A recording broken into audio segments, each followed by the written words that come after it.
All Haryana roadways workers union की प्रदेश कार्यकारिणी की कुरुक्षेत्र में हुई बैठक आगामी 15 मई को न्याय यात्रा निकालकर कैबिनेट मंत्री अनिल विज के घर का घेराव करने को लेकर बनाई रणनीति। All Haryana roadways workers union के प्रदेश कार्यकारिणी की बैठक कुरुक्षेत्र में आयोजित की गई, जिसमें यूनियन के राज्य प्रधान मायाराम ने बैठक की अध्यक्षता की और आगामी रणनीति को लेकर सभी पदाधिकारियों से विचार विमर्श किया गया। All Haryana roadways workers union के राज्य प्रधान मायाराम ने आज मीडिया को जानकारी देते हुए कहा कि पिछले लंबे समय से वह अपनी 21 सूत्रीय मांगों को लेकर संघर्ष कर रहे हैं और पहले वह प्रदर्शन भी कर चुके हैं और भूख हड़ताल भी कर चुके हैं,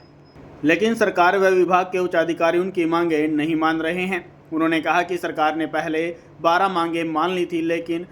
उनके विभाग के उच्च अधिकारियों ने उन 12 मांगों को भी अभी तक धरातल पर लागू नहीं किया है और इन सभी विषय को लेकर वह कई बार हरियाणा के कैबिनेट मंत्री अनिल विज से मिलने भी गए, लेकिन उनके आवास पर उनकी कोई भी सुनवाई नहीं हुई है। इसलिए मजबूरन अब उनको 15 मई को एक न्याय यात्रा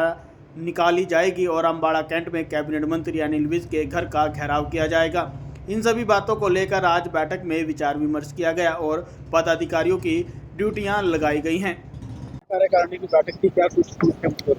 देखिए, आज हमारे राज्य कार्यकारिणी की मीटिंग कुरुक्षेत्र में रखी गई है। इसमें हमने जो मेन मुद्दे हैं उसमें 3 बार हमने हरियाणा सरकार से वार्ता कर ली है।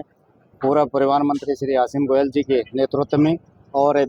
प्रधान सचिव मुख्यमंत्री जी के बी उमा शंकर जी की अध्यक्षता में मीटिंग हमने की थी। उस मीटिंग में लगभग हरियाणा रोडवेज कर्मचारियों की 12 मांगें सरकार ने स्वीकृत करी थी और परिवहन मंत्री ने यह कहा था कि मैं विदिन 15 दिन के अंदर या 1 महीने के अंदर अंदर आपकी ये 12 मांगें लागू कर दूंगा, जिसमें चालक प्रचालक पे ग्रेड बढ़ाने की बात थी,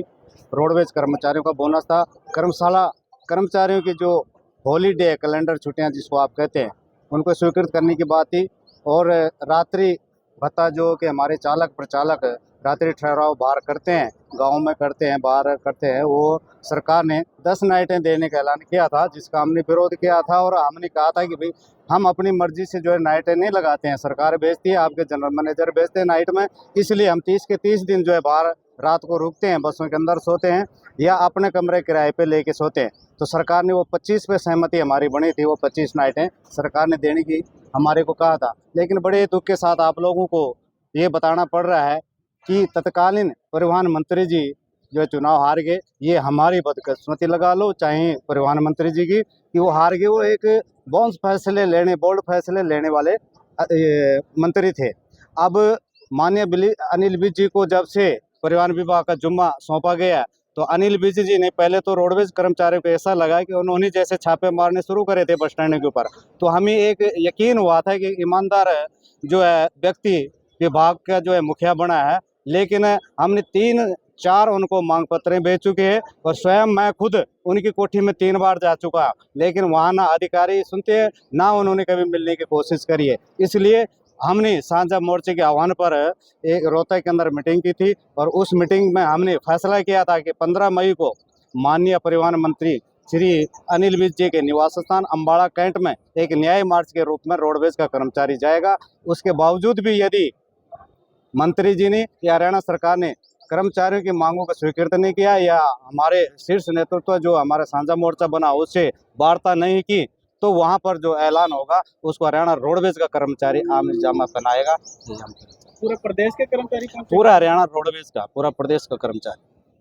आज जो मुख्य बातें ये रखी जी, आज की बैठक में कौन कौन? आज all Haryana roadways worker union के राज्य कार्यकारिणी में जो सदस्य हैं लगभग 21 सदस्य वो इस कार्यकारिणी में उपस्थित है। पहले प्रदर्शन भी कर चुके हैं, भूख हड़ताल भी कर चुके हैं। बिल्कुल, वही तो हम कह रहे हैं ना कि हम तो बार बार सरकार से कह रहे हैं कि हम तो जो है एक रोडवेज का कर्मचारी जो है ना सवेरे घर से निकलता हुआ एक शांति प्रिय कर्मचारी है, वो वार्ता चाहता है, लेकिन सरकार वार्ता से बार जारी है। 3 बार जो है डीजी साहब के लेटर हमारे पास वार्ता के लिए आए हैं, लेकिन ऐन मौके पे वो दूसरे दिन उसको जो है रिजेक्ट कर देते, उसको कैंसिल कर देते थे। इसलिए हम कह रहे हैं कि ये सरकार को गुमराह कर रहे हैं अधिकारी, और हम मंत्री जी से भी आपके माध्यम से अपील करेंगे कि 15 तारीख से पहले साझा मोर्चा को बुला के आप टेबल टॉक करें और इन मसलों का हल करिए। कमी कहाँ लगती है प्रधान जी, फीस अधिकारियों की लगती है या मंत्री जी की लगती है? अब देखिए, अभी